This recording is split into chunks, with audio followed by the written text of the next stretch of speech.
ഞങ്ങളെ അതിവാത്സല്യമായി സ്നേഹിക്കുന്ന സ്വർഗീയ പിതാവേ, യേശപ്പ, അങ്ങയുടെ വചനത്തിൽ നിന്ന് കർത്താവേ, ഞങ്ങൾ അല്പസമയം ആ വചനത്തെ ശ്രദ്ധയോടെ ഞങ്ങൾ ചിന്തിക്കുവാൻ തൊക്കണം ആഗ്രഹിക്കുന്നു കർത്താവേ. യേശുവേ, വെറും മനുഷ്യരായിരിക്കുന്ന ഞങ്ങൾക്ക് കർത്താവേ, പലപ്പോഴും ഞങ്ങളുടെ ശ്രദ്ധ തെറ്റിപ്പോകുന്നു കർത്താവേ.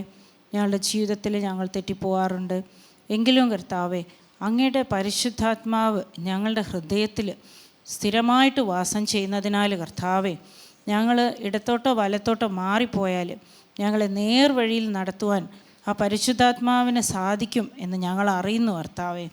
ഞങ്ങൾ കർത്താവേ, ഈ രാവിലെ അങ്ങയോട് അപേക്ഷിക്കുന്നു, ഞങ്ങളുടെ ജീവിതത്തിൽ ഞങ്ങൾക്ക് എന്ത് അങ്ങ് ഞങ്ങളോട് സംസാരിക്കണമെന്ന് ഞങ്ങളിപ്പോൾ കേൾക്കുവാനും അത് ഞങ്ങളുടെ ജീവിതത്തിൽ പ്രാവർത്തികമാക്കുവാനും ഞങ്ങളെ സഹായിക്കണം കർത്താവേ. യേശുവെ, അടിയനെയും അടിയനെ കേൾക്കുന്ന ഓരോരുത്തരെയും അങ്ങയുടെ കരങ്ങളിൽ ഏൽപ്പിക്കുന്നു. താഴ്മയോടെ കർത്താവേ, ഞങ്ങളെ തന്നെ ഏൽപ്പിക്കുന്നു കർത്താവേ. അടിയൻ്റെ വായിൽ നിന്ന് വരുന്നതെല്ലാം കർത്താവേ, അങ്ങേക്ക് പ്രസാദകരം മാത്രമായിരിക്കാൻ തക്കോണം ഇടയാക്കണം കർത്താവേ. അങ്ങയുടെ പ്രിയ വിശുദ്ധന്മാരായി കൂടിയിരിക്കുന്ന എല്ലാവരുടെ ഹൃദയത്തിലെ കർത്താവേ, അവരുടെ ചിന്തകളും കർത്താവേ അങ്ങേക്ക് ഹിതമുള്ളതായിരിക്കാൻ തക്കോണം ഇടയാക്കണം. സകലവും യേശുവിൻ്റെ നാമത്തിൽ അപേക്ഷിക്കുന്നു. കൃപയുണ്ടായി കേൾക്കണം പിതാവേ. ആമേൻ. നമുക്കിന്ന് അല്പസമയത്തെ ധ്യാനത്തിനായിട്ട് 2 കൊരിന്ത്യർ 3-ാം അധ്യായം അതിൻ്റെ 16 തൊട്ട് 18 വരെയുള്ള വാക്യങ്ങൾ വായിക്കാം. 2 കൊരിന്ത്യർ 3-ാം അധ്യായം അതിൻ്റെ 16 തൊട്ട് 18 വരെ. കർത്താവിങ്കിലേക്ക് തിരിയുമ്പോൾ മൂടുപടം നീങ്ങിപ്പോകും. കർത്താവ് ആത്മാവാകുന്നു. കർത്താവിൻ്റെ ആത്മാവ് ഉള്ളിടത്ത് സ്വാതന്ത്ര്യമുണ്ട്. എന്നാൽ മൂടുപടം നീങ്ങിയ മുഖത്ത് കർത്താവിൻ്റെ തേജസ്സിനെ കണ്ണാടി പോലെ പ്രതിബിംബിക്കുന്നവരായി നാം എല്ലാവരും ആത്മാവാകുന്ന കർത്താവിൻ്റെ ദാനമായി തേജസ്സിന്മേൽ തേജസ് പ്രാപിച്ച് അതേ പ്രതിമയായി രൂപാന്തരപ്പെടുന്നു. തേജസ്സിന്മേൽ തേജസ് പ്രാപിച്ച് അതേ പ്രതിമയായി രൂപാന്തരപ്പെടുന്നു. ഈ ഭാഗം നമ്മൾ നോക്കിക്കഴിഞ്ഞാൽ നമുക്കതിൻ്റെ മുകളിലോട്ടൊക്കെ നോക്കിയാൽ കാണാം, പഴയ നിയമത്തിലെ ഒരു സംഭവമാണ് അല്ലേ അപ്പോസ്തലനായ പൗലോസ് ഇവിടെ ഉപയോഗിച്ചിരിക്കുന്നത്.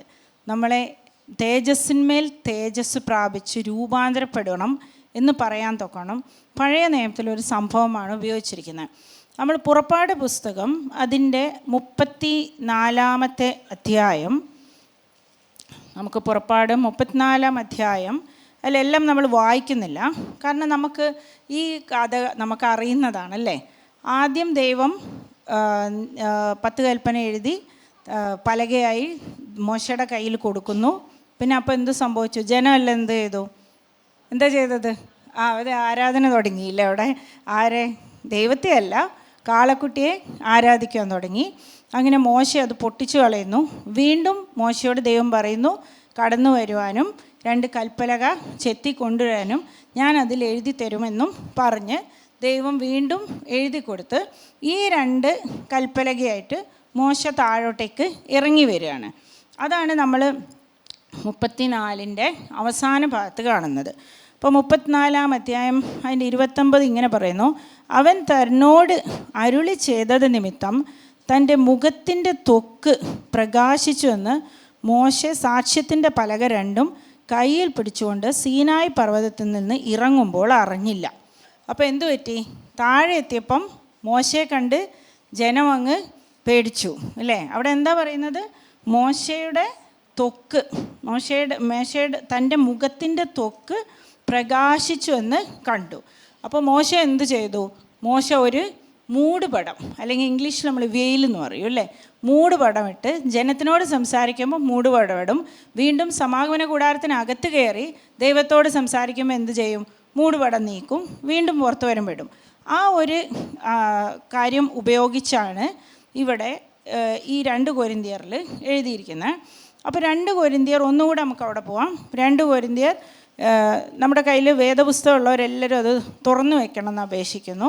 2 കൊരിന്ത്യർ 3-ാം അധ്യായം അതിൻ്റെ 16 തൊട്ട് 18 വരെ. അപ്പോൾ നമുക്കത് പതുക്കെ ഒന്ന് വായിക്കാം. എല്ലാവരും വേദപുസ്തകത്തിലേക്ക് നോക്കിക്കട്ടെ, കാരണം അത് വളരെ കട്ടിയായൊരു പോർഷനാണ്.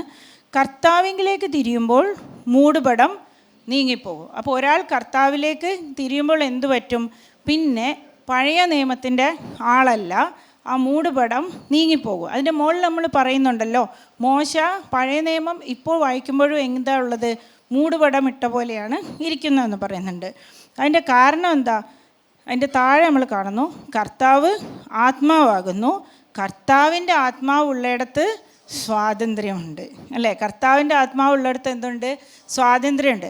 കർത്താവിൻ്റെ ആത്മാവുള്ളവർ നിയമക്കുരുക്കിലല്ല ജീവിക്കുന്നത്, സ്വാതന്ത്ര്യത്തോടെ സന്തോഷത്തോടെയാണ് ദൈവത്തെ ആരാധിക്കുന്നത്. ആണല്ലോ അല്ലേ? അപ്പോൾ നമുക്കൊരു ഹല്ലേലൂയ പറയാം. അപ്പോൾ ദൈവത്തെ ആരാധിക്കുന്നത് കർത്താവിൻ്റെ ആത്മാവ് ഉള്ളിടത്ത് എന്തുണ്ട്? സ്വാതന്ത്ര്യമുണ്ട്. പിന്നെ അതിൻ്റെ ശേഷം നമ്മൾ ശ്രദ്ധിച്ചു നോക്കണം. എന്നാൽ മൂടുപടം നീങ്ങിയ മുഖത്ത് കർത്താവിൻ്റെ തേജസ്സിനെ കണ്ണാടി പോലെ പ്രതിബിംബിക്കുന്നവരായി നാം എല്ലാവരും. അപ്പോൾ ഇപ്പം നമ്മളെ മുഖത്തിൻ്റെ മൂടുപടം പോയോ? എനിക്കുണ്ടല്ലേ. ഓക്കെ. അപ്പോൾ ഇങ്ങനെയാണ് മുഴുവനായിട്ട് മൂടിയിട്ടാണ്. അപ്പം മൂടുപടം നീങ്ങിയ മുഖത്ത് എന്താ ഉള്ളത്? മൂടുപടം നീങ്ങിയ മുഖത്ത് കർത്താവിൻ്റെ തേജസ്സിനെ കണ്ണാടി പോലെ പ്രതിബിംബിക്കുന്നവർ. അപ്പോൾ ഇപ്പോൾ കർത്താവിൻ്റെ തേജസ് എവിടെയാണ് ഉള്ളത്? നമ്മുടെ ഹൃദയത്തിൽ. ഈ തേജസ് എന്താ? എൻ്റെ മുഖത്ത് തേജസ് ഉണ്ടോ? ഞാൻ രാവിലെ ക്രീമൊക്കെ ഇട്ടിട്ടുണ്ട് കേട്ടോ. തേജസ് ഉണ്ടല്ലേ? പക്ഷെ അവിടെ എന്താ പറയുന്നത്? മൂടുപടം, എൻ്റെ മുഖത്തിന് മൂടുപടം ഇല്ല. കാരണം എന്താ? ഞാൻ കർത്താവിലേക്ക് തിരിഞ്ഞപ്പോൾ എന്തുണ്ട്? എനിക്കിനിപ്പം സ്വാതന്ത്ര്യമുണ്ട്. കാരണം ഒരു കാരണം എന്താ? അത് ദൈവത്തിൻ്റെ ആത്മാവ് എൻ്റെ അകത്തുണ്ട്. അപ്പോൾ അത് കാരണം ഇപ്പോൾ കർത്താവിൻ്റെ തേജസ്സിനെ കണ്ണാടി പോലെ പ്രതിബിംബിക്കേണ്ട ആളാണ് ഞാൻ. പക്ഷെ എനിക്ക് പ്രത്യേകിച്ചൊരു ലൈറ്റൊന്നും കാണുന്നില്ലല്ലോ അല്ലേ? അപ്പോൾ പിന്നെ എന്തായിരിക്കും ഈ തേജസ്? പിന്നെ അത് കഴിഞ്ഞ് വീണ്ടും പറയുന്നു എന്തോ, അവിടെ നിൽക്കുന്നില്ല. നാം എല്ലാവരും ആത്മാവാകുന്ന കർത്താവിൻ്റെ ദാനമായി വെറുതെ ഇരിക്കാൻ പറ്റില്ല, തേജസ്സിന്മേൽ തേജസ് പ്രാപിക്കണം. ഇംഗ്ലീഷിൽ എന്താണ് ഈ വാക്ക് പറയുന്നത്? ഗ്ലോറി. നമ്മളെല്ലാം ആരാധിക്കുമ്പോൾ പറയുമല്ലോ അല്ലേ, ഗ്ലോറി ഗ്ലോറി ഗ്ലോറി എന്ന് പറയാറില്ലേ? പക്ഷെ ആരും തേജസ് എന്ന് പറയുന്നില്ല അല്ലേ? അതെന്താ? ഞാൻ ഇന്നലെ രാത്രി ഇങ്ങനെ ഓർത്തു. കാരണം മലയാളമായിട്ട് ബന്ധം കുറവാണിപ്പോൾ. അപ്പോൾ കുറേ കാലമായിട്ട് ഗ്ലോറി എന്നാണ് പറയുന്നത്. അപ്പോൾ ഞാൻ വന്ന് നോക്കിയപ്പോൾ എൻ്റെ കർത്താവെ ആകെ പ്രശ്നമായി. കാരണം ചില സ്ഥലത്ത് ഗ്ലോറിക്ക് തേജസ് എന്ന് എഴുതി വെച്ചിരിക്കുന്നു, ചില സ്ഥലത്ത് ഗ്ലോറിക്ക് മഹത്വം എന്ന് എഴുതി വെച്ചിരിക്കുന്നു. എല്ലാം കൂടെ എനിക്ക് ടെൻഷനായി മലയാളം ബൈബിൾ എടുത്തു കഴിഞ്ഞപ്പോഴേക്കും. അപ്പം നമ്മളാരും തേജസ് എന്ന് പറയുന്നില്ല. പക്ഷെ നമ്മൾ എന്ത് പറയും? ആരാധിക്കുമ്പോൾ ഗ്ലോറി ഗ്ലോറി ഗ്ലോറി എന്ന് പറയുന്നത്. അങ്ങനെയാണ് ദൈവത്തെ നമ്മൾ ആരാധിക്കുന്നത്. അപ്പം നമുക്ക് ഈ പോർഷനോട് 3 ചോദ്യം ചോദിക്കാം. ഓക്കെ. ഒന്നാമത്തെ ചോദ്യം, എന്താണ് ദൈവത്തിൻ്റെ തേജസ്? എന്താണ് ദൈവത്തിൻ്റെ ഗ്ലോറി? അല്ലെങ്കിൽ എന്താണ് ദൈവത്തിൻ്റെ തേജസ്? രണ്ടാമതായിട്ട് നമുക്ക് ചോദിക്കാം, എങ്ങനെയാണ് കർത്താവിൻ്റെ തേജസ്സിനെ കണ്ണാടി പോലെ ഞാൻ പ്രതിബിംബിക്കുന്നത്? എങ്ങനെയാണ് കർത്താവിൻ്റെ തേജസ്സിനെ കണ്ണാടി പോലെ പ്രതിബിംബിക്കുന്നത്? ഇംഗ്ലീഷ് ബൈബിളിൽ നമ്മൾ നോക്കിക്കഴിഞ്ഞാൽ 2 രീതി കാണാം. ചില സ്ഥലത്ത് കണ്ണാടി പോലെ പ്രതിബിംബിക്കുകയും ചില സ്ഥലത്ത് കണ്ണാടിയിൽ എന്ന പോലെ, അതായത് തേജസ് നമ്മൾ ഇങ്ങനെ നോക്കുന്ന പോലെയാണ് കാണുന്നത്. നമുക്ക് മലയാളത്തിൽ തന്നെ നിൽക്കാം. ഇനി മൂന്നാമത്തെ ചോദ്യം നമുക്കിങ്ങനെ ചോദിക്കാം, എങ്ങനെയാണ് തേജസ്സിന്മേൽ തേജസ് പ്രാപിച്ച് അതേ പ്രതിമയായിട്ട് രൂപാന്തരപ്പെടുന്നത്? അപ്പം നമ്മളെല്ലാവരും യേശുവിനെ സ്വന്തം രക്ഷിതാവായി സ്വീകരിച്ചിരിക്കുന്ന ദൈവമക്കളാണ് ഇവിടെ വന്നുകൂടിയിരിക്കുന്നത് അല്ലേ? അല്ലെങ്കിൽ നമ്മളാരും ഇങ്ങോട്ട് വരില്ലല്ലോ അല്ലേ? കർത്താവിനെ, യേശുവിനെ സ്വന്തം രക്ഷിതാവും കർത്താവുമായി നമ്മൾ പറയുന്ന രക്ഷിക്കപ്പെട്ട ദൈവം നിത്യമരണത്തിൽ നിന്ന് നിത്യജീവനിലേക്ക് വീണ്ടെടുത്തിരിക്കുന്ന ദൈവത്തിൻ്റെ വിശുദ്ധരായവരാണ് ഇവിടെ വന്ന് കൂടിയിരിക്കുന്നത്. ആണല്ലോ അല്ലേ? അപ്പം നമുക്ക് വെറുതെ കർത്താവിൻ്റെ തേജസ് ഉള്ളിൽ വെച്ചുകൊണ്ടിരുന്നാൽ മതിയോ? അത് പ്രതിബിംബിപ്പിക്കണ്ടേ? ഇനി അവിടെ നിർത്തിയാൽ മതിയോ? തേജസ്സിന്മേൽ തേജസ്. അപ്പം ഇംഗ്ലീഷ് ബൈബിളിൽ പറയുന്നത് from 1 degree of glory to അനദറിലേക്ക് ട്രാൻസ്ഫോംഡ് ആവണമെന്നാണ്. 1 degree of glory to another. Glory ഇപ്പോൾ എവിടെയുണ്ട്? നമ്മുടെ അകത്തുണ്ട്. പക്ഷെ അത് പോരാ. വചനം പറയുന്നത് എന്താണ്? 1 degree ഓഫ് ഗ്ലോറിയിൽ നിന്ന് ഇനി 1 degree ഓഫ് ഗ്ലോറിയിലേക്ക് പോകണമെന്നാണ്. അപ്പം 3 ചോദ്യം നമ്മൾ മറന്നില്ലല്ലോ. ഒന്നാമത്തെ ചോദ്യം എന്താ? നമുക്കൊന്ന് നോക്കാം എന്താണ് ഈ തേജസ് എന്ന്. ഈ തേജസ് എന്താണെന്ന് നോക്കുവാൻ നമുക്ക് നല്ലൊരു ബൈബിൾ പോർഷൻ ആദ്യം നമുക്ക് പഴയ നിയമത്തിൽ പോയി നോക്കാം, പിന്നെ നമുക്ക് പുതിയ നിയമത്തിൽ പോയി നോക്കാം. അപ്പോൾ പഴയ നിയമത്തിലേക്ക് നമ്മൾ പോയി കഴിഞ്ഞാൽ പുറപ്പാട് പുസ്തകം 33 അധ്യായം അതിൻ്റെ 12 വാക്യം തൊട്ടിട്ട് നമ്മൾ നോക്കിക്കഴിഞ്ഞാൽ അവിടെ നമ്മൾ മോശയെ കാണും. നമ്മളെല്ലാം വായിക്കുന്നൊന്നുമില്ല, നമുക്ക് പക്ഷെ ദേവദൂസം എല്ലാവരും തുറന്ന് കയ്യിൽ വെച്ചാട്ടെ. കാരണം അത് നമ്മൾ ഇന്നത്തെ കാലത്ത് നമുക്കറിയാലോ, നമുക്കിങ്ങനെ ഇതിനകത്തൊക്കെ ഇട്ട് കാണിക്കുമ്പോൾ ഭയങ്കര സൗകര്യമാണ്. പക്ഷെ ഞാൻ പറയുന്നത് നമ്മുടെ വേദവസ്തം നമ്മൾ തുറന്ന് നമ്മൾ നോക്കണം. അപ്പോഴേ നമുക്ക് ഉറപ്പുണ്ടാവുള്ളൂ ഈ വന്ന് നിന്ന് ദോഹയെന്നൊക്കെ ഇറങ്ങി വന്ന് ഓരോരുത്തർ പറയുന്നതൊക്കെ ശരിയാണോ തെറ്റാണോ എന്നൊക്കെ. അപ്പോൾ നമ്മൾ നോക്കണം. അപ്പോൾ 12 വാക്യം തൊട്ടിട്ട് നമുക്കത് മുഴുവൻ വീട്ടിൽ പോയിട്ട് നിങ്ങളത് മുഴുവൻ വായിച്ച് നോക്കണം. പക്ഷേ 12 തൊട്ട് നമുക്ക് വായിക്കാം. ഇപ്പം മോശ യഹോവയോട് പറഞ്ഞെന്തെന്നാൽ, ഈ ജനത്തെ കൂട്ടിക്കൊണ്ട് പോക എന്ന് നീ എന്നോട് കൽപ്പിച്ചുവല്ലോ, എങ്കിലും ആരെ എന്നോട് കൂടെ അയക്കുമെന്ന് അറിയിച്ചു തന്നില്ല. അത് കഴിഞ്ഞ് നമുക്ക് 13 നമ്മൾ നോക്കിയാൽ കാണാം, മോശ പറയാണ്, എന്നോട് കൃപയുണ്ടെങ്കിൽ നിൻ്റെ വഴി എന്നെ അറിയിക്കണമേ, നിനക്ക് എന്നോട് കൃപയുണ്ടാകുവാൻ തക്കണം ഞാൻ നിന്നെ അറിയുമാറാകട്ടെ. അപ്പോൾ മോശ എന്താ അവിടെ ഒരു റിക്വസ്റ്റ് പറയുന്നത് ദൈവത്തോട്, ദൈവമേ ഈ ജനത്തെ കൂട്ടിക്കൊണ്ടുപോകുന്നതൊക്കെ ശരി, പക്ഷെ നിനക്ക് എന്നോട് കൃപയുണ്ടെങ്കിൽ നിൻ്റെ വഴി എനിക്ക് പറഞ്ഞു തരണം, അല്ലാതെ ഈ വലിയ ജനത്തെയും കൊണ്ട് പോകാനുള്ള കപ്പാസിറ്റി എനിക്കില്ല. അതാണ് മോശ പറയുന്നത്. അതിന് താഴെ 14 പറയുന്നത്, ദൈവം പറയാണ്, എൻ്റെ സാന്നിധ്യം നിന്നോട് കൂടെ പോരും, ഞാൻ നിനക്ക് സ്വസ്ഥത നൽകും എന്നരുളി ചെയ്തു. അപ്പോഴും മോശ പറയുന്നുണ്ട്, നിൻ്റെ സാന്നിധ്യം എന്നോട് കൂടെ വന്നില്ലെങ്കിൽ ദയവ് ചെയ്ത് എന്നെ അയക്കരുത് എന്നാണ് മോശ പറയുന്നത്. അത് കഴിഞ്ഞ് 17 എന്തിനാണ് ദൈവത്തിൻ്റെ സാന്നിധ്യം തന്നോട് കൂടെ പോരേണ്ടതെന്ന കാരണം അവിടെ പറയുന്നുണ്ട് കേട്ടോ. 16 വാക്യത്തിൽ പറയുന്നതിൽ, ഞാനും നിൻ്റെ ജനവും ഭൂതലത്തിലുള്ള സകല ജാതികളിലും വെച്ച് വിശേഷതയുള്ളതായിരിക്കും, നീ വന്നില്ലെങ്കിൽ എന്താ പറ്റുക, അങ്ങനെയല്ലായിരിക്കും. അതാണ് മോശ പറയുന്നത്. ഇനി 17 വാക്യത്തിൽ നമ്മൾ പോയാൽ, യഹോവ മോശയോട്, നീ പറഞ്ഞ ഈ വാക്കുപോലെ ഞാൻ ചെയ്യും, എനിക്ക് നിന്നോട് കൃപ തോന്നിയിരിക്കുന്നു, ഞാൻ നിന്നെ അടുത്ത് അറിഞ്ഞുമിരിക്കുന്നു എന്നരുളി ചെയ്തു. അപ്പോൾ അവൻ, മോശ എന്താ പറഞ്ഞേ, നിൻ്റെ തേജസ് എനിക്ക് കാണിച്ചു തരണമേ എന്ന് അപേക്ഷിച്ചു. അപ്പം നമ്മൾ നേരത്തെ കൊരിന്ത്യരിൽ കണ്ട തേജസ് വീണ്ടും ഇവിടെ ഇറങ്ങിയില്ലേ, നിൻ്റെ തേജസ് എനിക്ക് കാണിച്ചു തരണമേ, അതാണ് മോശ പറയുന്നത്. ഉടനെ അവിടെ എന്താണ് പറയുന്നത് നോക്കാം നമുക്ക് താഴോട്ട്. അതിന് അവൻ, അതാരാണ്, ആരാ പറയുന്നത്, ദൈവം അല്ലേ. ദൈവം എന്താ പറയുന്നത്, ഞാൻ എൻ്റെ മഹിമയൊക്കെയും നിൻ്റെ മുമ്പാകെ കടക്കുമാറാക്കി യഹോവയുടെ നാമത്തെ നിൻ്റെ മുമ്പാകെ ഘോഷിക്കും. മോശയുടെ ക്വസ്റ്റ്യൻ എന്താ, നമുക്കിതിനെ ഒന്ന് സിംപ്ലിഫൈ ചെയ്യാം.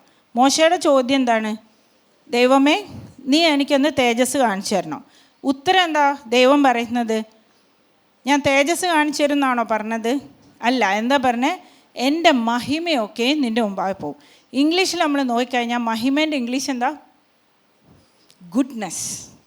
അവിടെ എന്താ പറയുന്നത് ഇംഗ്ലീഷ് ബൈബിളിൽ, I will cause my goodness to go before you എന്ന് പറയുന്നത്. അപ്പം നമ്മളൊന്ന് ഇക്വേറ്റ് ചെയ്തേ, എന്താണ് ഈ ദൈവത്തിൻ്റെ തേജസ്, ദൈവത്തിൻ്റെ മഹിമ, ദൈവത്തിൻ്റെ മഹിമ, ദൈവത്തിൻ്റെ ഗുഡ്നെസ്. അപ്പോൾ ദൈവത്തിൻ്റെ ഗുഡ്നെസ്, അവിടെ ഒരു സഹോദരി ഇരുന്നിട്ട് പറഞ്ഞു സ്വഭാവമാണെന്ന്.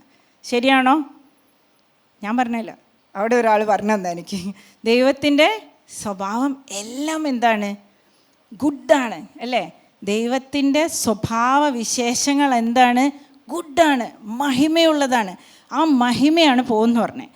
ഇനി നമ്മളില്ലേ ഇതിൻ്റെ താഴോട്ട് പോയി, ഇതൊക്കെ നിങ്ങൾ വീട്ടിൽ പോയിട്ട് ഹോംവർക്കാണേ, വായിച്ചാൽ മതി. പാസ്റ്റർക്കറിയാം, സ്ഥിരമായിട്ട് ഹോംവർക്ക് കൊടുക്കുന്ന ആളാണ് ഞാൻ.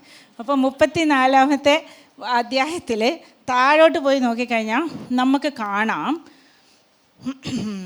4 വാക്യത്തിൽ കാണാം, അങ്ങനെ മോശ മുമ്പിലത്തെയോ പോലെ 2 കൽപ്പലക ചെത്തി.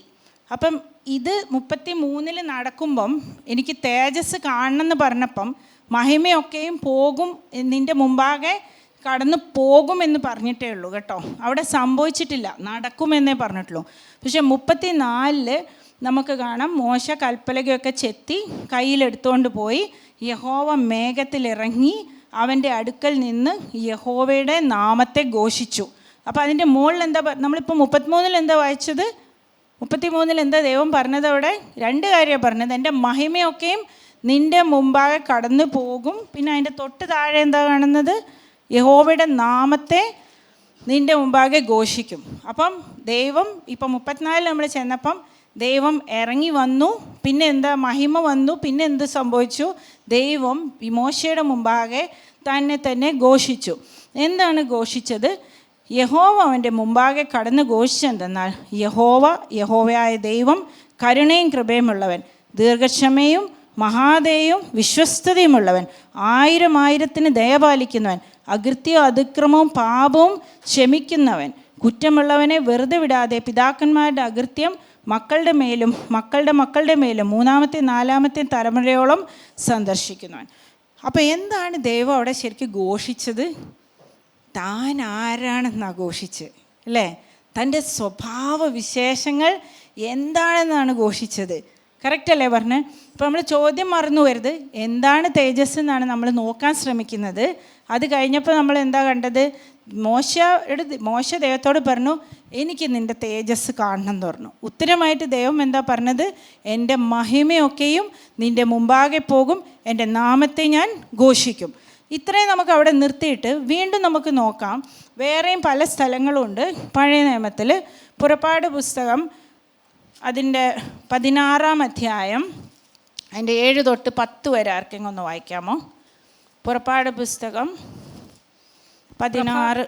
പ്രഭാതകാലത്ത് നിങ്ങൾ യഹോവയുടെ തേജസ് കാണും. യഹോവയുടെ നേരെയുള്ള നിങ്ങളുടെ പിറുപിറുപ്പ് അവൻ കേട്ടു. മതി, അത്രയും മതി. പ്രഭാതകാലത്ത് നിങ്ങൾ യഹോവയുടെ തേജസ് കാണും. ഇതെന്തിനെ പറ്റിയാണ് പറയുന്നത്? ആ 16-ന്റെ മുകളിലൊന്ന് പോയി നോക്കിയാൽ നമുക്ക് കാണാം. ഈ മിസ്രൈമിൽ നിന്ന് പുറപ്പെട്ട ജനം ഈ മരുഭൂമിയിൽ വന്നിട്ട് എന്തുവായി? പ്രശ്നം ഉണ്ടാക്കാൻ തുടങ്ങി, ഇല്ലേ? അവർക്ക് എന്ത് വേണം? ആഹാരം വേണം എന്ന് പറഞ്ഞിട്ട്. ഈ സ്ഥലത്താണ് ദൈവം എന്ത് പറയുന്നത്? രാവിലെ ഞാൻ നിങ്ങൾക്ക് മന്ന അയക്കും എന്ന് പറയുന്നത്. ആ മന്ന തരുന്നതിനെയാണ് നമ്മൾ 7-ാം വാക്യത്തിൽ കണ്ടത്. പ്രഭാതകാലത്തായിരുന്നു മന്ന വീഴുന്നത്. അതിനെവിടെ എങ്ങനെയാണ് പറയുന്നത്? പ്രഭാതകാലത്ത് നിങ്ങൾ യഹോവയുടെ തേജസ് കാണും. അപ്പോൾ ഇവിടെ നമ്മൾ നോക്കുമ്പോൾ മന്നയാണ് തേജസ്സായിട്ട് കാണുന്നത്, അല്ലേ? ആദ്യം നമ്മൾ എന്താ കണ്ടത്? തേജസ് എന്ന് പറഞ്ഞപ്പോൾ ദൈവത്തിൻ്റെ മഹിമയാണ് കണ്ടത്. ഇവിടെ മന്നയാണ് കണ്ടത്. പിന്നെ നമുക്ക് പുറപ്പാട് പുസ്തകം 40-34 ഒന്ന് വായിക്കാം. പുറപ്പാട് പുസ്തകം 40-34. അപ്പോൾ മേഘം സമാഗമന കൂടാരത്തെ മൂടി, യഹോവയുടെ തേജസ് തിരുനിവാസത്തെ നിറച്ചു.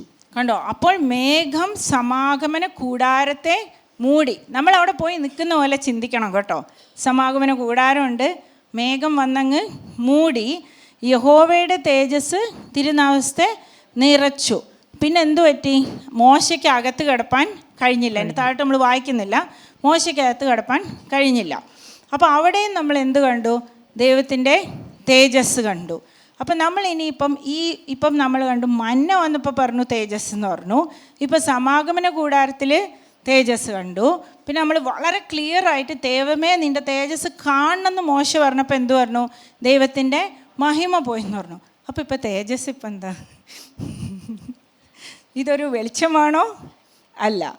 കോൺസൈസ് ബൈബിൾ ഡിക്ഷണറി ഇംഗ്ലീഷിൽ ഇങ്ങനെയാണ് പറയുന്നത്: glory is the revelation of God's attributes, His nature and His presence.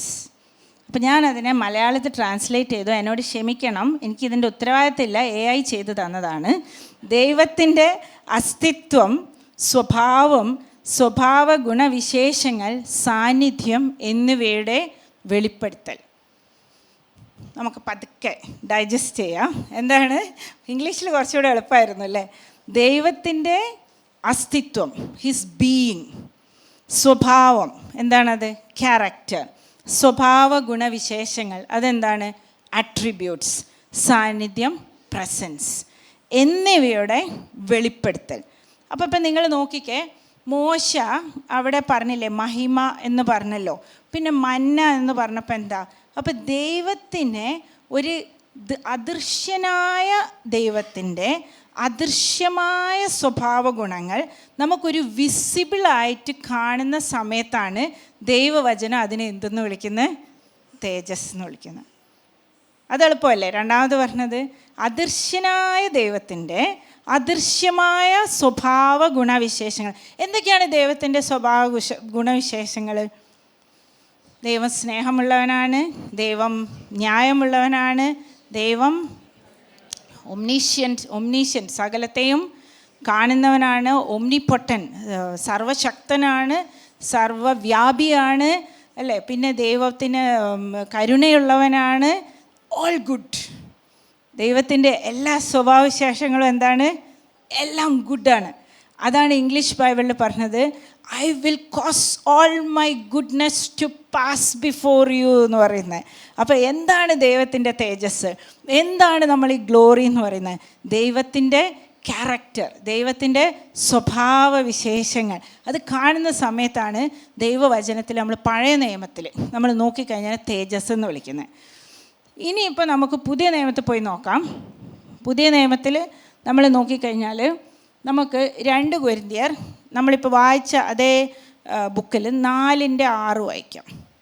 ഇരുട്ടിൽ നിന്ന് വെളിച്ചം പ്രകാശിക്കണം എന്ന് അരുളി ചെയ്ത ദൈവം യേശുക്രിസ്തുവിൻ്റെ മുഖത്തിലുള്ള ദൈവ തേജസ്സിൻ്റെ പരിജ്ഞാനം വിളങ്ങിക്കേണ്ടതിന് ഞങ്ങളുടെ ഹൃദയങ്ങളിൽ പ്രകാശിച്ചിരിക്കുന്നു. അതൊന്നും കൂടെ പതുക്കെ നമുക്ക് നോക്കാം. ഒന്നുകൂടെ എല്ലാവരും ബൈബിളിലോട്ട് നോക്കണേ. ഇരുട്ടിൽ നിന്ന് വെളിച്ചം പ്രകാശിക്കണം എന്ന് അരുളി ചെയ്ത ദൈവം. എന്താ പറയുന്നത്? സൃഷ്ടി, അല്ലേ? ഇരുട്ടിൽ നിന്ന് വെളിച്ചമുണ്ടാകട്ടെ എന്ന് പറഞ്ഞ ദൈവം എന്താ പറയുന്നത്? എന്ന് അരുളി ചെയ്ത ദൈവം യേശു ക്രിസ്തുവിൻ്റെ മുഖത്തിലുള്ള ദൈവ തേജസ്സിൻ്റെ പരിജ്ഞാനം വിളങ്ങിക്കേണ്ടതിന് നിങ്ങളുടെ ഹൃദയങ്ങളിൽ പ്രകാശിച്ചിരിക്കുന്നു. അപ്പം ദൈവ തേജസ് ഇന്ന് നമുക്ക് എവിടെയാണ് കാണാൻ പറ്റുന്നത്? യേശു ക്രിസ്തുവിൻ്റെ മുഖത്താണ് ആ ദൈവ തേജസ്സിൻ്റെ പരിജ്ഞാനം നമുക്ക് ലഭിക്കുന്നത്. അപ്പം നമ്മൾ മറന്നു പോരുത്, മന്ന വന്നപ്പോൾ എന്താ പറഞ്ഞത്? തേജസ് വന്നെന്ന് പറഞ്ഞു. അപ്പോൾ എന്താ നമ്മൾ പറഞ്ഞത്? അദൃശ്യനായ ദൈവത്തിൻ്റെ അദൃശ്യമായ സ്വഭാവ ഗുണവിശേഷങ്ങളെ ഒരു വിസിബിളായിട്ട് കണ്ടപ്പോഴാണ് തേജസ് എന്ന് പറഞ്ഞത്. ഇപ്പം നമ്മൾ അദൃശ്യനായ ദൈവത്തെ യേശു ക്രിസ്തു ഈ ഭൂമിയിലേക്ക് വന്നപ്പോഴാണ് ഞങ്ങൾ കണ്ടതും കൈകൊണ്ട് തൊട്ടതും, അല്ലേ? 1 യോഹന്നാൻ അങ്ങനെയല്ലേ പറയുന്നത്? അപ്പോൾ ദൈവ തേജസ് ഇപ്പം നമ്മൾ ആരിലാണ് കാണുന്നത്? യേശു ക്രിസ്തുവിലാണ്. എബ്രായർക്ക് എഴുതിയ ലേഖനം 1-ാം അധ്യായത്തിൻ്റെ 3-ാം വാക്യം ഒന്ന് വായിക്കുമോ? എബ്രായർക്ക് എഴുതിയ ലേഖനം 1-ാം അധ്യായത്തിൻ്റെ 3-ാം വാക്യം. അവൻ്റെ തേജസ്സിൻ്റെ പ്രഭയും അവൻ്റെ തേജസ്സിൻ്റെ പ്രഭയും. Son is the radiance of God's glory. അപ്പോൾ ആരാണത്? യേശുക്രിസ്തു. യേശുക്രിസ്തു അവൻ്റെ തേജസ്സിൻ്റെ പ്രഭ. അവൻ്റെ ആരാണ്? ദൈവം, അല്ലേ? ദൈവത്തിൻ്റെ തേജസ്സിൻ്റെ പ്രഭയും തത്വത്തിൻ്റെ സകലത്തെയും തൻ്റെ ശക്തിയുള്ള വചനത്താൽ വഹിക്കുന്നവനും ആകൊണ്ട് പാപങ്ങൾക്ക് പരിഹാരം ഉണ്ടാക്കിയ ശേഷം ഉയരത്തിൽ മഹിമയുടെ വലത്തുഭാഗത്ത് ഇരിക്കുകയും. മതി. അപ്പോൾ ആരാണ് ഇപ്പോൾ നമ്മൾ ദൈവത്തിൻ്റെ തേജസ്സായിട്ട് കാണുന്നത്? യേശുക്രിസ്തു വന്നപ്പോഴാണ് നമുക്ക് ദൈവത്തെ വാസ്തവമായിട്ട് നമുക്ക് കാണുവാൻ സാധിച്ചത്. അപ്പോൾ വീണ്ടും നമ്മൾ മറന്നു വരുത്, അവൻ്റെ തേജസ്സിൻ്റെ പ്രഭ എന്ന് പറയുമ്പോൾ ദൈവത്തിൻ്റെ തേജസ് എന്താണെന്ന് മറന്നു വരുത്. അവൻ്റെ അദൃശ്യനായ ദൈവത്തിൻ്റെ അദൃശ്യമായ സ്വഭാവ ഗുണവിശേഷങ്ങൾ നമുക്ക് വിസിബിളായിട്ട് നമ്മുടെ കണ്ണുകൊണ്ട് കാണാൻ പറ്റിയതാണ് യേശുക്രിസ്തു. ഇനിയിപ്പോൾ നമുക്ക് കൊളോസിയർ 1:15 അത് വായിക്കണമെന്നില്ല. യേശുവിനെ പറ്റി എന്താ പറയുന്നത്? അവൻ അദൃശ്യനായ ദൈവത്തിൻ്റെ ആരാണ്? പ്രതിമ, അല്ലേ? പ്രതിമ എന്ന് ഇംഗ്ലീഷ് പറയുന്നത് ഇമേജ്.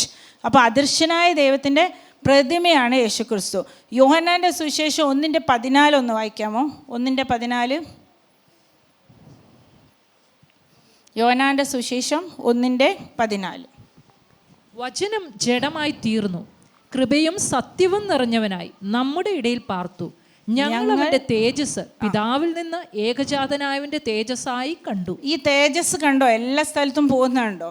ഞങ്ങൾ അവൻ്റെ തേജസ് പിതാവിൽ നിന്ന് ഏകജാതനായവൻ്റെ തേജസ്സായി കണ്ടു.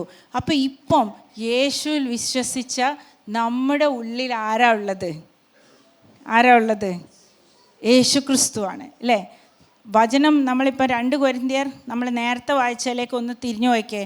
കർത്താവിങ്കിലേക്ക് തിരിയുമ്പോൾ 2 കൊരിന്ത്യർ 3:16 തൊട്ടാണ്. കർത്താവിങ്കിലേക്ക് തിരിയുമ്പോൾ മൂടുപടം നീങ്ങിപ്പോകും. കാരണം എന്താണ്? അവിടെ ഒരു ബന്ധമില്ലാത്ത പോലെയാണ് ആ വാക്യം ഇരിക്കുന്നത് അല്ലേ? കർത്താവ് ആത്മാവാകുന്നു. പിന്നെന്താ പറയുന്നത്? കർത്താവിൻ്റെ ആത്മാവുള്ളിടത്ത് സ്വാതന്ത്ര്യമുണ്ട്. അപ്പോൾ ഇപ്പോൾ ദൈവത്തിൻ്റെ തേജസ്സിൻ്റെ പ്രഭയായ യേശു ക്രിസ്തു ആരുടെ ഉള്ളിലായിരിക്കുന്നത്? നമ്മുടെ ഉള്ളിൽ. ചിലർക്കൊരു സംശയം ഉണ്ടെന്ന് തോന്നേ. ഉണ്ടല്ലോ അല്ലേ? ഉണ്ട്, നമ്മുടെ ഉള്ളിലുണ്ട്. നമ്മൾ യേശുവിനെ സ്വന്തം രക്ഷിതാവായി സ്വീകരിക്കുമ്പോൾ നമ്മുടെ ഉള്ളിൽ ആരുണ്ട്? പരിശുദ്ധാത്മാവുണ്ട്. ആത്മാവ്, കർത്താവായ ആത്മാവ് നമ്മുടെ ഉള്ളിലുണ്ട്. കർത്താവായ യേശു നമ്മുടെ ഉള്ളിലുണ്ട്. അപ്പം നമ്മൾ എന്താണ് ഈ പ്രതിബിംബിക്കേണ്ടത്? യേശുവിൻ്റെ സ്വഭാവ വിശേഷങ്ങൾ, കർത്താവിൻ്റെ ആട്രിബ്യൂട്ട്സാണ്. കണ്ണാടിയിൽ എന്ന പോലെയാണ് കേട്ടോ. വെരി ക്ലിയറായിട്ടാണ്, വളരെ സീരിയസ് ആണ്, വെരി ക്ലിയർ ആയിട്ടാണ് പ്രതിബിംബിക്കാൻ പറഞ്ഞിരിക്കുന്നത്. ഇനി അത് കഴിഞ്ഞാൽ തൊട്ട് അടുത്തതിലേക്ക് പോകുമ്പോൾ നമ്മളോട് എന്താ പറഞ്ഞത്? അതുകൊണ്ട് മതി എന്ന് പറഞ്ഞിരിക്കാനാണോ പറഞ്ഞിരിക്കുന്നത്? അല്ല, തേജസ്സിൽ നിന്ന് തേജസ്സിലേക്ക് തേജസ്സിൽ നിന്ന് തേജസ് പ്രാപിച്ച് അതേ പ്രതിമയായി രൂപാന്തരപ്പെടുന്നു. പ്രതിമ എന്ന് പറയുമ്പോൾ അപ്പം നമ്മൾ നേരത്തെ കണ്ടല്ലോ അല്ലേ? Son is the image. പുത്രനാണ് ദൈവത്തിൻ്റെ പ്രതിമ എന്നാ പറയുന്നത്. ആ ഇമേജ് ആണെന്നാ പറയുന്നത്. അപ്പം നമ്മൾക്കിപ്പോൾ ഈ തേജസ് ഉള്ളിൽ ഉണ്ടായാൽ പോരാ, തേജസ്സിന്മേൽ തേജസ് പ്രാപിച്ച് രൂപാന്തരപ്പെടണം. അപ്പം ഇനിയിപ്പോൾ നമുക്ക് ഒറ്റൊരു ചോദ്യമേ ബാക്കിയുള്ളൂ. എങ്ങനെ നമ്മൾ ഈ തേജസ്സിന്മേൽ തേജസ് പ്രാപിച്ച് രൂപാന്തരപ്പെടാം? നമുക്ക് എല്ലാവർക്കും അറിയാം, പരിശുദ്ധാത്മാവ് നമ്മളെ ഉള്ളിലുണ്ട്. നമ്മൾ ദൈവവചനവുമായിട്ട് സമ്പർക്കം ഉണ്ടാവണം, ധ്യാനിക്കണം, പഠിക്കണം, വായിക്കണം. എന്നിട്ട് നമ്മളിതെല്ലാം അപ്ലൈ ചെയ്യും. ഇതൊക്കെ നമുക്കറിയാം. എനിക്ക് വേണേൽ ഇങ്ങോട്ട് പറഞ്ഞുതരും അല്ലേ? പക്ഷേ ഇന്ന് ഞാൻ നിങ്ങളോട് ഇത് ഞാൻ അവസാനിപ്പിക്കുന്നതിന് മുമ്പ് ഒരു ചെറിയൊരു കഥ പറയാൻ ആഗ്രഹിക്കുകയാണ്. അതിലൂടെ നിങ്ങൾക്ക് വീട്ടിൽ പോയിട്ടും പഠിക്കാൻ പറ്റും. മനസ്സിൽ ചിന്തിക്കുക ഈ കഥയെക്കുറിച്ച്. ഇത് ഞാനുണ്ടാക്കിയ കഥയല്ല. ബോബ് ഷോഗ്രിൻ, ജെറാൾഡ് റോബിൻസൺ എന്ന് പറയുന്ന 2 പേര് മനോഹരമായൊരു ബുക്ക് എഴുതിയിട്ടുണ്ട്. നിങ്ങൾക്ക് വേണമെങ്കിൽ വാങ്ങിച്ച് വായിക്കാം. വളരെ രസകരമായൊരു ബുക്കാണ്. ഈ ബുക്കിൻ്റെ പേരാണ് കാറ്റ് ആൻഡ് ഡോഗ് തിയോളജി. കേട്ടിട്ടുണ്ടോ? ഞാനിതിനെ മലയാളത്തിലാക്കിയ പ്രശ്നമാവില്ലേ? പൂച്ചപട്ടി ദൈവശാസ്ത്രം എന്നൊക്കെ ആയിപ്പോവും. അപ്പം നമുക്ക് ഇതിനെ അങ്ങനെ തന്നെ വിളിക്കാം, കാറ്റ് ആൻഡ് ഡോഗ് തിയോളജി. ഒരു പൂച്ചയുടെയും ഒരു പട്ടിയുടെയും കഥ പറഞ്ഞിട്ട് ഈ എഴുത്തുകാരൻ വളരെ മനോഹരമായിട്ട് നമ്മളിൽ ഓരോരുത്തരെയും പറ്റിയിട്ടും, ചില സമയത്ത് ഞാൻ പൂച്ചയാവും, ചിലപ്പോൾ പട്ടിയാവും കേട്ടോ, അങ്ങനെ എഴുതിയിരിക്കുന്ന ഒരു പുസ്തകമാണ്. ഇദ്ദേഹം ഒരു വീട്ടിൽ താമസിക്കുക, മക്കളൊക്കെ ഉണ്ട്. അങ്ങനെ അവിടെ നിന്ന് ഇവർ വേറൊരു സ്ഥലത്തോട്ട് വീട് മാറി. അപ്പോൾ ആ വീട് വലിയ വീടും അതിന് ചുറ്റും ഒരുപാട് സ്ഥലമുണ്ട്. അപ്പോൾ പോകുമ്പോഴേ മക്കളോട് പ്രോമിസ് ചെയ്തിരുന്നു, നമുക്കൊരു പൂച്ചയും വാങ്ങിക്കാം, ഒരു പട്ടിയും വാങ്ങിക്കാം. അപ്പം ഇവർക്കൊരു പൂച്ചയും ഒരു പട്ടി ഉണ്ടായിരുന്നു. പൂച്ചയുടെ പേര് ജാസ്മിൻ, പട്ടിയുടെ പേര് ഞാൻ മറന്നുപോയി. അപ്പം ഈ 2 പേരും ഈ വീട്ടിലുണ്ട്. 2 പേരോടും യജമാനന് ഒരേപോലെ സ്നേഹമാണ്. പട്ടിക്ക് പട്ടിയുടെ ഫുഡുണ്ട്, പൂച്ചയ്ക്ക് പൂച്ചയുടെ ഫുഡുണ്ട്, 2 ആൾക്കും കിടക്കാൻ സ്ഥലമുണ്ട്, എല്ലാത്തിനും സ്വാതന്ത്ര്യമുണ്ട്. പക്ഷേ ഇവർക്കൊരു വ്യത്യാസമുണ്ട്. എന്താണെന്നറിയോ? യജമാനൻ വരുമ്പം നമ്മുടെ പട്ടി എന്ത് ചെയ്യും? ഓടിച്ചെല്ലും ഗേറ്റ് വരെ, എന്നിട്ട് സ്വീകരിച്ച് വീട്ടിലേക്ക് കൊണ്ടുവന്ന് ചുറ്റും വട്ടത്തിൽ ഓടി, പിന്നെ പുള്ളി ഇരിക്കുമ്പം അദ്ദേഹത്തിൻ്റെ കാൽക്കൽ അവിടെ ഇരിക്കും, കാൽക്കൽ മാത്രമേ കിടക്കുകയുള്ളൂ. അപ്പം നമ്മുടെ പൂച്ച എന്താ ചെയ്യുന്നത്? യജമാനൻ വരുമ്പോൾ വാതിലവിടെ വന്ന് നോക്കും, പിന്നെ തിരിഞ്ഞൊറ്റ നടത്തുക. എന്നിട്ട് ഏത് ഭാഗത്തു നിന്ന് മൈൻഡ് ചെയ്യില്ല, പൂച്ച അവിടെ പോയി കിടക്കും. പട്ടി മിക്കവാറും ഇഷ്ടപ്പെടുന്നത് പുള്ളിയുടെ കാൽക്കീഴ് കിടക്കാനാണ്. പൂച്ച ഇഷ്ടപ്പെടുന്നതോ ബെഡിൽ, സോഫയിൽ, നല്ല നല്ല സ്ഥലങ്ങളിൽ മാത്രം കിടക്കാനാണ്. അപ്പോൾ ഇദ്ദേഹം ആ ബുക്കിനകത്ത് ഇങ്ങനെയാണ് പറയുന്നത്. ഇദ്ദേഹം ക്രിസ്ത്യാനികളെ 2 തരമായി തിരിച്ചിരിക്കുക. ഒന്ന് കാറ്റ് ക്രിസ്ത്യൻ, ഒന്ന് ഡോഗ് ക്രിസ്ത്യൻ. ഈ പൂച്ച ക്രിസ്ത്യാനി, പട്ടി ക്രിസ്ത്യാനി എന്നൊക്കെ പറഞ്ഞാൽ ഇത് എയറിൽ പോകുന്നത്, അതുകൊണ്ടാണ് ഞാൻ ഇംഗ്ലീഷിൽ തന്നെ പറയുന്നത്. അപ്പോൾ ഒന്ന് ഡോഗ് ക്രിസ്ത്യൻ, ഒന്ന് കാറ്റ് ക്രിസ്ത്യൻ. അപ്പോൾ പുള്ളി ഇങ്ങനെയാണ് പറയുന്നത്, പട്ടി ഇങ്ങനെയാണ് പറയുന്നത്: നീ എന്നെ സ്നേഹിക്കുന്നു, നീ എനിക്ക് ഭക്ഷണം തരുന്നു, നീ എനിക്ക് പാർപ്പിടം തരുന്നു, നീ എന്നെ താലോലിക്കുന്നു, നീയാണ് എൻ്റെ ദൈവം. പൂച്ച എന്ത് പറയും? നീ എന്നെ സ്നേഹിക്കുന്നു, നീ എനിക്ക് പാർപ്പിടം തരുന്നു, നീ എനിക്ക് ഭക്ഷണം തരുന്നു, അതുകൊണ്ട് ഞാനാണ് ദൈവം. ഇതാണ് കാറ്റ് ആൻഡ് ഡോഗ് തിയോളജി. അപ്പോൾ ഇതിനകത്ത് പല രസകരമായ കാര്യങ്ങൾ ഈ ലേഖകൻ പറയുന്നുണ്ട്. അപ്പോൾ എനിക്ക് തോന്നുന്നത് അത് നമ്മൾ ഒന്ന് ചിന്തിക്കണം അതിനെ പറ്റിയിട്ട്. അപ്പോൾ ഞാൻ മറന്നു പോകാണ്ടിരിക്കാൻ വേണ്ടി ഇവിടെ എഴുതി വെച്ചതാണ്. ഇതിനകത്ത് പൂച്ച അല്ലെങ്കിൽ കാറ്റ് ക്രിസ്ത്യൻ എന്താ, ഡോഗ് ക്രിസ്ത്യൻ എന്താ ചെയ്യുന്നതെന്ന് പറഞ്ഞാൽ, ഡോഗ് ക്രിസ്ത്യൻ തൻ്റെ ക്രിസ്ത്യൻ ലൈഫിൽ സന്തോഷത്തോടെ ഓരോ ദിവസവും തൻ്റെ അപ്പൻ്റെ വീട്ടിലേക്ക് നടന്ന് പോവുക. അപ്പൻ എന്നെ എപ്പോൾ കൊണ്ടുപോകും, എന്നെ എപ്പോൾ സ്വീകരിക്കും എന്നുള്ള സന്തോഷത്തോടെ അപ്പനെ സന്തോഷിച്ച് അപ്പനെ ആരാധിച്ച പോണേ. പൂച്ചയാണെങ്കിലോ, ദൈവമേ നരകത്തിൽ നിന്ന് ഞാൻ രക്ഷപ്പെട്ടല്ലോ എന്ന് പറഞ്ഞിട്ട് നരകത്തിൽ നിന്ന് ഓടി മാറുക ചെയ്യുന്നത്, അല്ലാണ്ട് സ്വർഗത്തിലേക്കുള്ള നോക്കുന്നില്ല പൂച്ച. പിന്നെ ഇവരുടെ പ്രാർത്ഥനയിലൊക്കെ വ്യത്യാസമുണ്ട് കേട്ടോ. ഇപ്പോൾ കാറ്റ് ക്രിസ്ത്യൻ എന്താ ചെയ്യുന്ന പറഞ്ഞാൽ, പ്രാർത്ഥിക്കുമ്പോൾ പ്ലാൻ അങ്ങ് ദൈവത്തിന് കൊടുക്കും. കർത്താവേ, എനിക്കിങ്ങനെ ഒരു പ്രോബ്ലം ഉണ്ട്, ഇതിനുള്ള സൊല്യൂഷൻ 1 2 3 4 ഇത്രയൊക്കെയാണ്, ഇതെല്ലാം ഒന്ന് നടപ്പിലാക്കി തരണം. ഡോഗ് ക്രിസ്ത്യൻ എങ്ങനെയാണ് പ്രാർത്ഥിക്കുന്നത്? കർത്താവേ, എനിക്കിങ്ങനെ ഒരു പ്രശ്നമുണ്ട്. രണ്ടുപേർക്കും പ്രശ്നമുണ്ടേ, രണ്ടുപേരും ഈ പുള്ളി അഡോപ്റ്റ് ചെയ്തേക്കുന്ന കേട്ടോ, അതും ഓർക്കണേ. അപ്പം കാറ്റ് പറയുന്നത് പട്ടി പറയുന്നത്, ദൈവമേ എനിക്കിങ്ങനെ ഒരു പ്രോബ്ലം ഉണ്ട്, ഇതിനെന്ത് ചെയ്യണമെന്ന് എനിക്ക് അറിയുന്നില്ല, നിൻ്റെ ഹിതം എൻ്റെ ജീവിതത്തിൽ നടക്കണം, അത് എന്ത് തന്നെ ആയാലും ശരി അത് നടന്നോട്ടെ എന്നാണ് പറയുന്നത്. ഇനി ആരാധനയുണ്ട് പട്ടിക്കും പൂച്ചയ്ക്കും കേട്ടോ. ആരാധന എങ്ങനെയാണെന്ന് പറഞ്ഞാൽ, ഡോഗ് ക്രിസ്ത്യൻ എങ്ങനെ ആരാധിക്കുന്നതെന്ന് പറഞ്ഞാൽ, വൈദവേ എന്താണ് ആരാധന? ആരാധന എന്ന് പറഞ്ഞാൽ ഒരു ക്രിസ്ത്യാനി തൻ്റെ ദൈവത്തെ റെക്കഗ്നൈസ് ചെയ്തിട്ട് ആ മനസ്സിലാക്കിയ കാര്യത്തോട് റെസ്പോണ്ട് ചെയ്യുന്ന ആരാധന. അപ്പോൾ നമ്മുടെ ഡോഗ് ക്രിസ്ത്യൻ ആരാധിക്കാൻ വരുമ്പം, ദൈവമേ നീ ആരാണെന്നുള്ളതിനാണ് അങ്ങേ ആരാധിക്കുന്നതെന്ന് പറയുമ്പം, കാറ്റ് ക്രിസ്ത്യൻ എന്ത് പറയും? ദൈവമേ എനിക്ക് തന്ന എല്ലാ നന്മകൾക്കും വേണ്ടി മാത്രം ഞാൻ നിന്നെ ആരാധിക്കുന്നു എന്ന് പറയും. പിന്നെ ഇവർക്ക് കാറ്റ് ക്രിസ്ത്യനും ഡോഗ് ക്രിസ്ത്യനും ഒരു ചെറിയ പ്രശ്നമുണ്ട്. അതായത് അനുഗ്രഹം എല്ലാവർക്കും വേണം, പൂച്ചയ്ക്ക് വേണം അല്ലേ? ഉത്തരവാദിത്തങ്ങളൊന്നും പറ്റില്ല. എനിക്കിങ്ങനെ വിശ്വാസിയായിട്ട് നരകത്തിൽ നിന്ന് ഓടിപ്പോയ സന്തോഷത്തിൽ ഇവിടെയൊക്കെ വന്ന് ഇടയ്ക്കൊക്കെ നിന്നെ ഒന്ന് കണ്ട് ഒക്കെ പോയാൽ മതി, വേറെ ഉത്തരവാദിത്തങ്ങളൊന്നും എടുക്കാൻ എനിക്ക് പറ്റില്ല. അതാണ് ഡോഗ് ക്രിസ്ത്യനെ പറ്റി പറയുന്നത്. പിന്നെ അനുസരണത്തിനും ഉണ്ട്. കാറ്റ് ക്രിസ്ത്യൻ അനുസരണത്തിനും ഉണ്ട് കേട്ടോ ക്രൈറ്റീരിയ. ഡോഗ് ക്രിസ്ത്യൻ എന്ത് പറയും? എന്ത് തന്നെ ആയാലും ഞാൻ ദൈവമേ അങ്ങ് പറയുന്ന കാര്യങ്ങൾ അനുസരിക്കും. കാറ്റ് ക്രിസ്ത്യൻ എന്ത് പറയും? എനിക്ക് സൗകര്യമുള്ളതൊക്കെ ഞാൻ അനുസരിക്കും, എനിക്ക് പറ്റുന്നതൊക്കെ അനുസരിക്കും, എൻ്റെ പരിമിതികളൊക്കെ അങ്ങേക്കറിയാമല്ലോ, എനിക്കുള്ള പ്രോബ്ലംസൊക്കെ അങ്ങേക്കറിയാമല്ലോ, എന്നെ ഉള്ളതുപോലെ അറിയുന്ന എൻ്റെ ദൈവമേ, അത് കാരണം എനിക്ക് ഇത്രയൊക്കെ പറ്റുള്ളൂ, എന്നെ അങ്ങേക്കറിയാമല്ലോ. ഇതാണ് ഇവരുടെ അനുസരണത്തിൻ്റെയും വ്യത്യാസം. ഇവിടെ പിന്നെ ഒരു സാധനം കൂടെ അത് മറന്നുപോയി. ഡോഗ് ക്രിസ്ത്യൻ എന്ത് ചെയ്യും? തിയോളജി പഠിക്കും. തിയോളജി എന്ന് പറഞ്ഞാൽ വലിയ ബൈബിൾ കോളേജൊന്നും അല്ല കേട്ടോ, ദൈവത്തിനെക്കുറിച്ച് പഠിക്കും. കാറ്റ് ക്രിസ്ത്യൻ എന്താ പഠിക്കുക എന്നറിയോ? മിയോളജി.